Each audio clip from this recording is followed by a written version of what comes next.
Hey there, everyone. Lotus here. Welcome. Thanks for joining me. I want to talk a little bit about Venus retrograde. Sure, everybody is hearing that, yep, we're heading into a few retrogrades, but right now we have Venus retrograde, which takes us through April 19th, I believe, and it started this last week. And I'm kind of partial to Venus.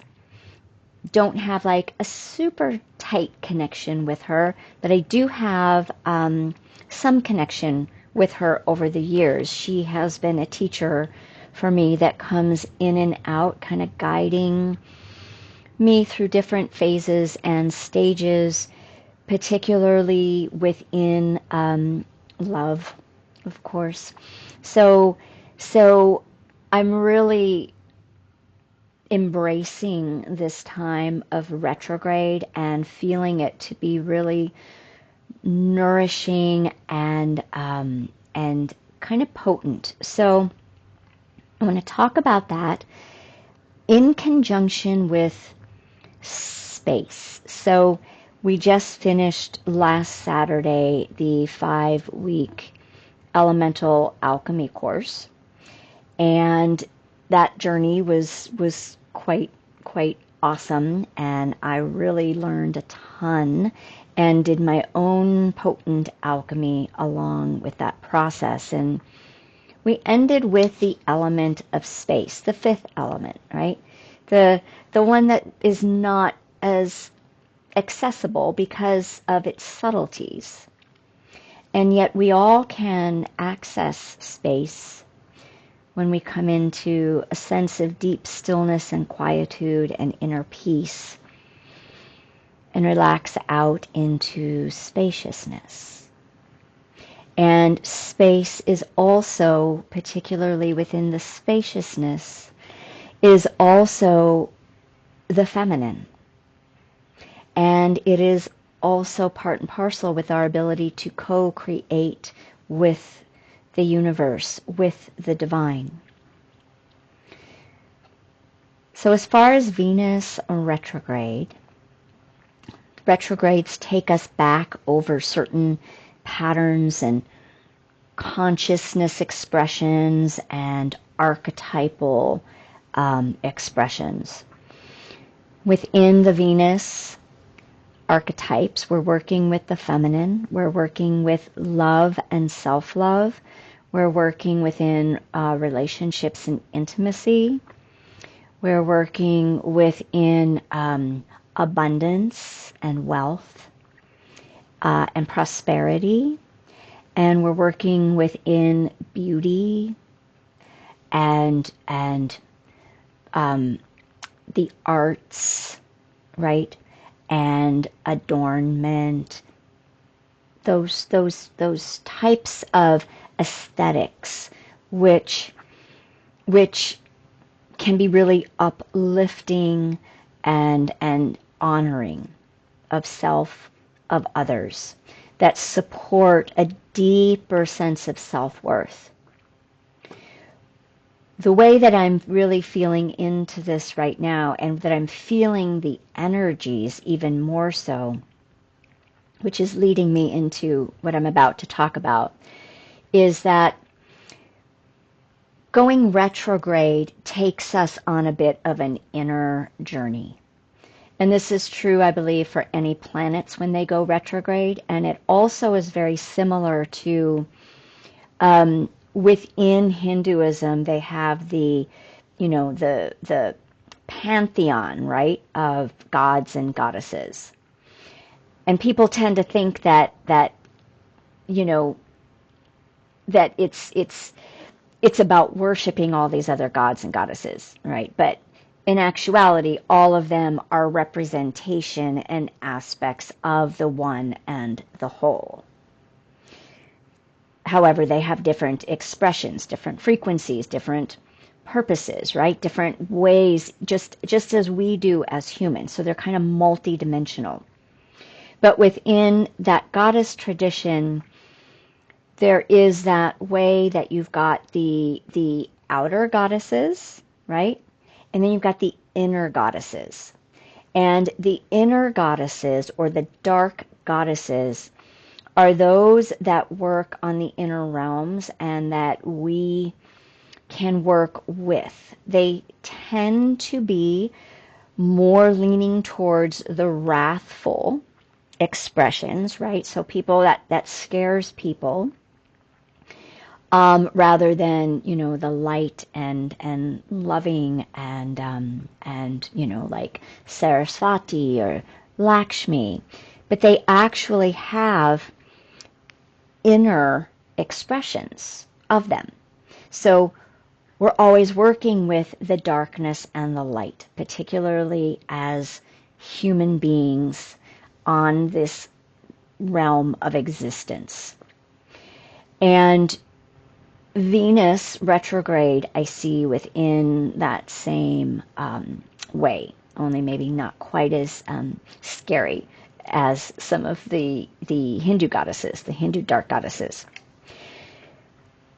But what it is there's this invitation to go back over and really reflect, right? Revisit, reflect, or inner listen to what things want to show up that begin to reflect back to us where and how we need to learn a little bit deeper.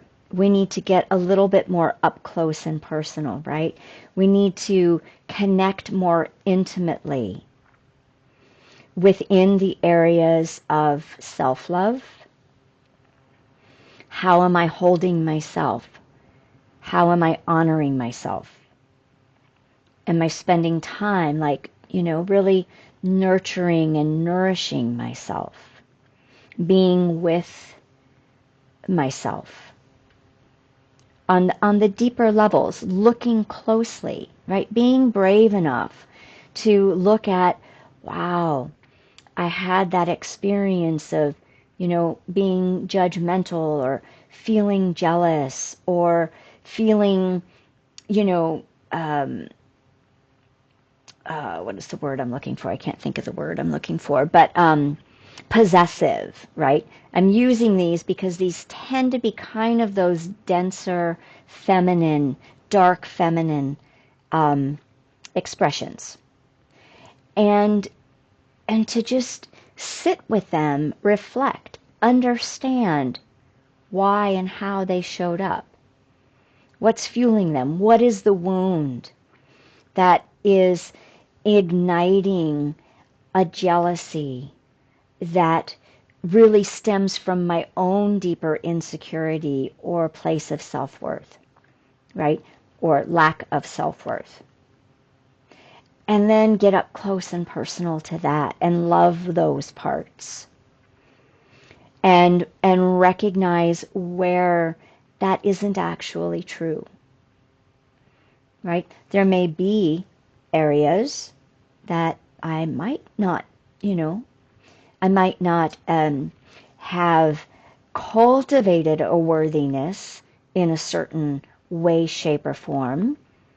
So we get honest with that, like, oh, I feel unworthy, perhaps because I haven't cultivated or known myself from a more worthy perspective, or treated myself as worthy, these type of things.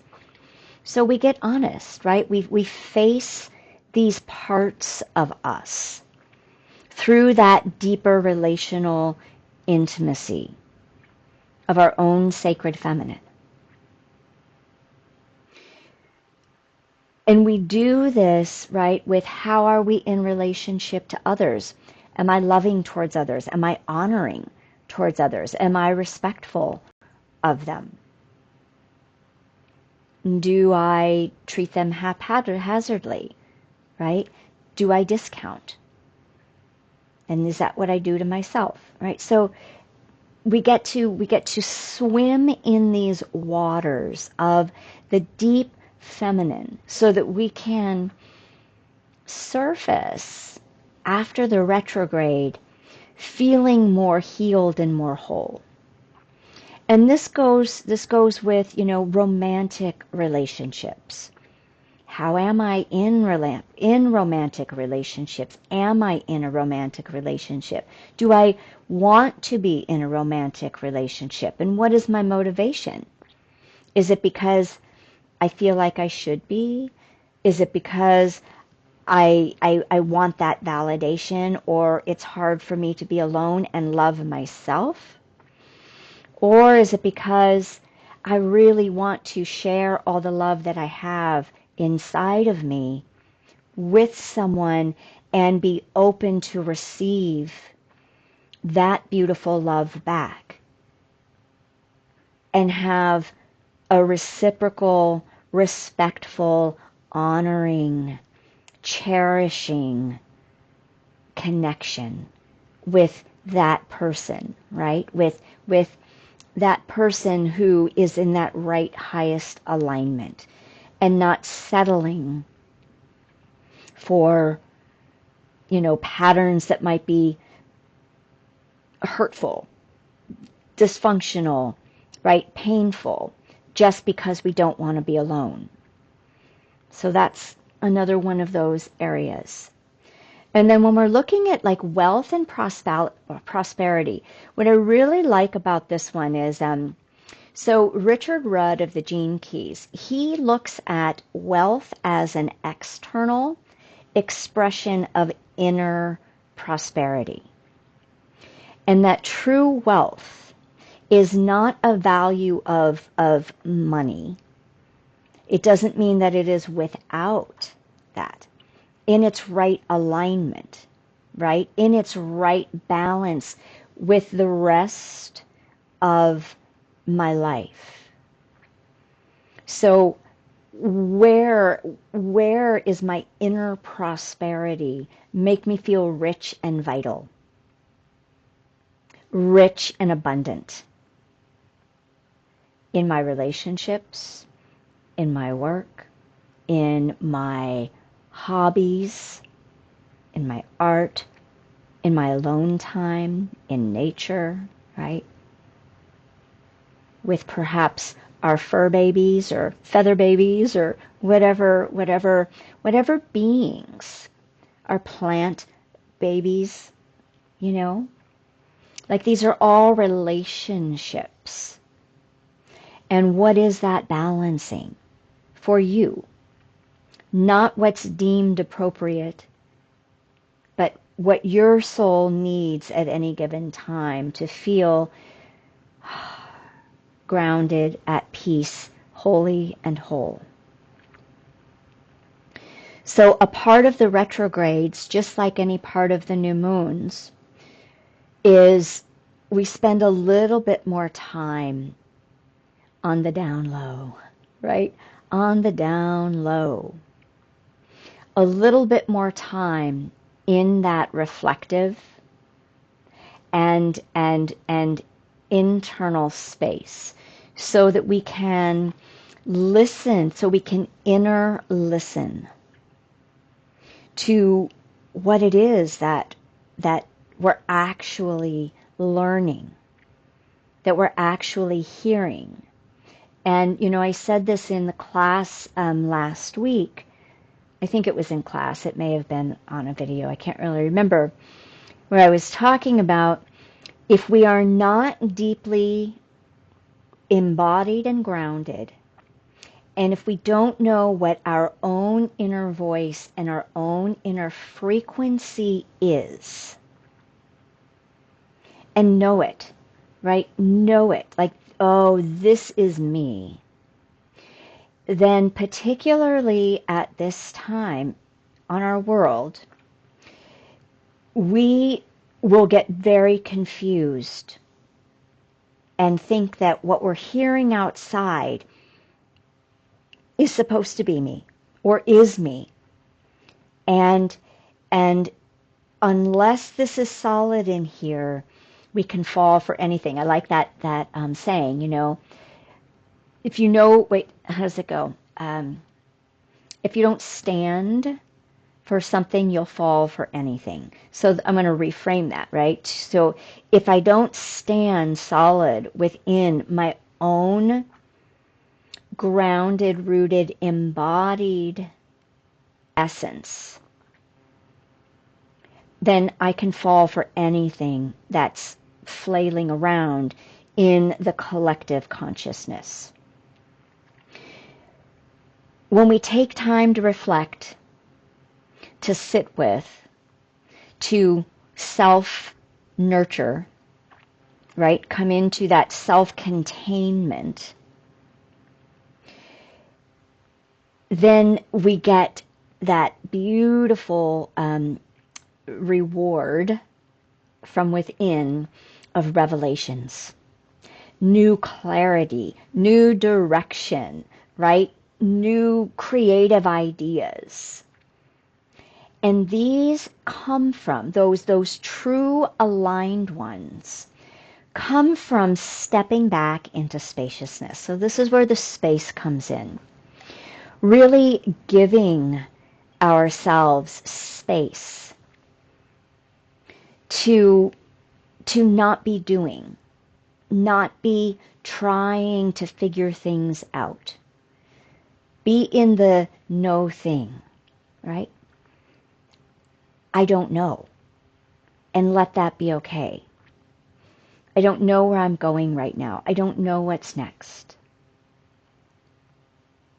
I'm not listening to what I think I should be doing. I'm going to wait and hang out in the spaciousness and wait and see what births through my own being. What and who wants to reveal itself to me, of me, that can step forth and integrate into our deeper embodied experience and then expression and rebirth as we come out into spring. The inner access of our own frequency, truth, and essence is becoming more and more and more important. And this has everything to do with coherence. This has everything to do with our heart being able to open. This has everything to do with traversing the higher dimensions of consciousness that are love-based.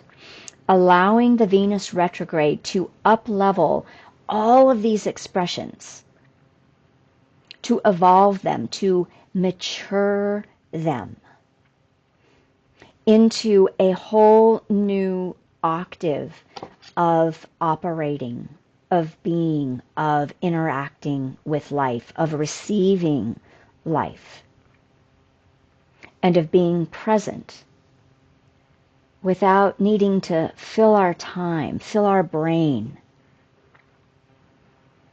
with other outside stimulation.